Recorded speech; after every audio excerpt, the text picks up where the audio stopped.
प्रिय छात्रों, इस समय हम मौलिक अधिकारों का अध्ययन कर रहे हैं और मौलिक अधिकारों के अंतर्गत पिछले वीडियो में हमने आपको बताया था कि मौलिक अधिकार क्या होता है और मौलिक अधिकार संविधान में कितने हैं जो हमें प्रदान किए गए हैं।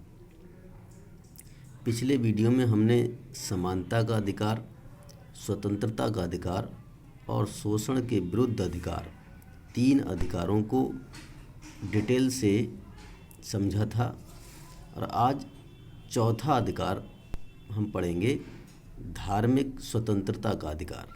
जैसा कि आपको दिखाई दे रहा है, धार्मिक स्वतंत्रता का अधिकार।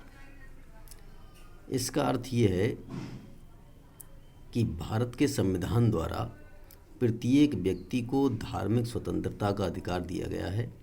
उसको ये पूरा अधिकार है कि वह जिस धर्म को चाहे उस धर्म को माने और उस धर्म के अनुसार आचरण करे। उसका प्रचार प्रसार करने का भी अधिकार उसे दिया गया है। हर धार्मिक समूह को अपने धार्मिक आयोजनों की स्वतंत्रता दे दी गई है।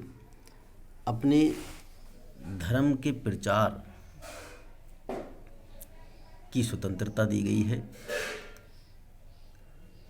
किसी भी व्यक्ति को लालच देकर या दबाव बनाकर धर्म परिवर्तन नहीं कराया जा सकता है। अगर व्यक्ति अपने इच्छा से चाहे तो धर्म परिवर्तन की उसको स्वतंत्रता है और हर व्यक्ति अपने किसी भी देवी देवता, किसी भी शक्ति को संतुष्ट करने के लिए न तो नर बलि दे सकता है, यानी मनुष्य की बलि दे सकता है, और न पशुओं की बलि दे सकता है। स्त्रियों को भी धार्मिक रीति के अनुसार कम नहीं आंका जाएगा, या जैसे बलपूर्वक विधवा स्त्री का मुंडन नहीं कराया जाएगा, बलपूर्वक उसको सफ़ेद कपड़े पहनने के लिए बाध्य नहीं किया जाएगा। तो धर्मनिरपेक्ष शासन में यही हमें अधिकार मिला है कि हम अपने धर्म के अनुसार, अपनी मान्यताओं के अनुसार आचरण कर सकते हैं और किसी भी तरह का भेदभाव सरकार या संविधान द्वारा इसमें नहीं किया जाएगा। अगला अधिकार है सांस्कृतिक एवं शैक्षिक अधिकार।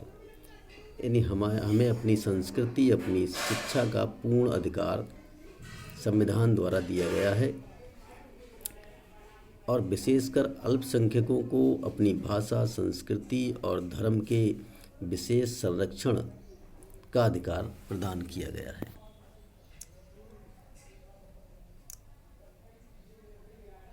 इसके अंतर्गत सभी नागरिकों को, चाहे वो किसी भाषा के, किसी संस्कृति को हों, अपनी भाषा और संस्कृति को बचाने का अधिकार है। किसी भी सरकारी या गैर सरकारी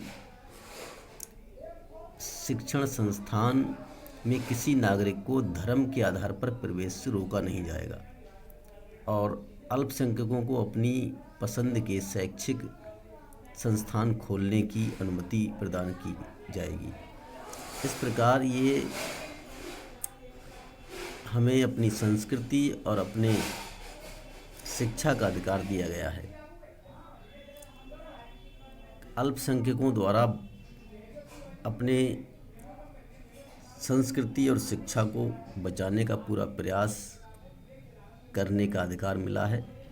किसी भी प्रकार बहुसंख्यक द्वारा अल्पसंख्यक लोगों पर कोई दबाव नहीं डाला जाएगा।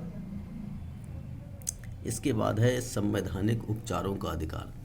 ये सबसे महत्वपूर्ण अधिकार है और इसको डॉक्टर भीमराव अंबेडकर ने संविधान की आत्मा और हृदय कहा था। वो इसलिए कहा था क्योंकि यही ऐसा अधिकार है जिसके द्वारा हम अन्य अधिकारों की रक्षा कर सकते हैं। संविधान में दिए गए मौलिक अधिकार बहुत महत्वपूर्ण है, इसलिए इन्हें लागू करना आवश्यक है। हमें मौलिक अधिकारों को लागू कराने की मांग करने का अधिकार है। हमारे पास उन्हें लागू करने के उपाय भी हैं। इसे संवैधानिक उपचारों का अधिकार कहा जाता है। एक भी मौलिक अधिकार संवैधानिक उपचारों का अधिकार है। ये अधिकार अन्य अधिकारों को प्रभावी बनाता है।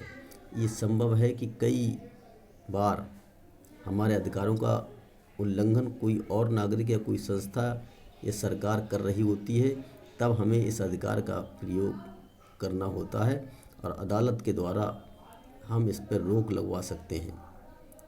तो ये है संवैधानिक उपचारों का अधिकार।